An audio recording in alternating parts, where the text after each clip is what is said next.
Hello, everyone. So, let us continue with the series of William Shakespeare. And we have so far learnt about the biography of Shakespeare, and then we learnt about his comedies and tragedies, what were the characteristics, and some few names of the famous tragedies and comedies. Now, in the same series, we are going to learn about Shakespeare's historical plays. We are going to learn about the historical plays that Shakespeare has written.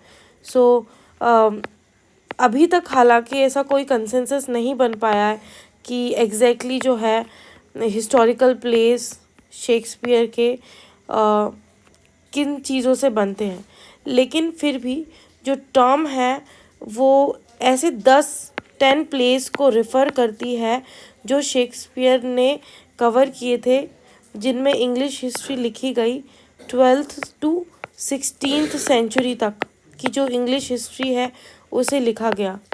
और हर एक जो history लिखी गई उसमें जो उस time का ruling monarch था उस पर फोकस किया गया।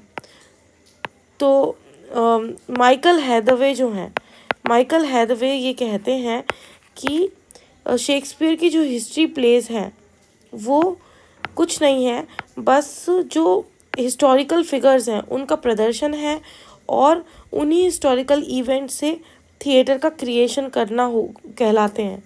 उनका ये मानना था कि जो विलियम शेक्सपियर के हिस्टोरिकल प्लेस हैं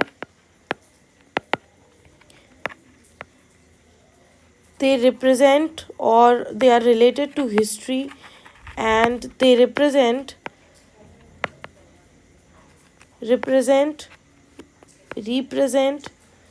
the historical figures, ऐतिहासिक जो फिगर्स हैं उनको रिप्रेजेंट करते हैं। एंड द क्रिएशन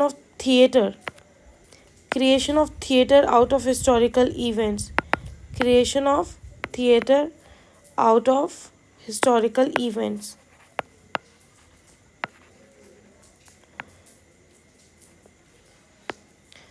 उसके बाद शेक्सपियर जो है उन्होंने जो हिस्ट्री प्लेस लिखे उनका जो प्राइमरी सोर्स माना जाता है वो है रैफेल हॉलिंशेड की जो बुक थी, रैफेल हॉलिंशेड की जो chronicle of England, Scotland and Ireland है।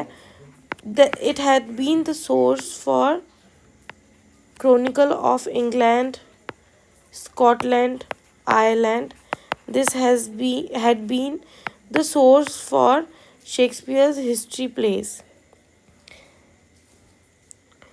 J.M. वर्र जो हैं उन्होंने शेक्सपियर के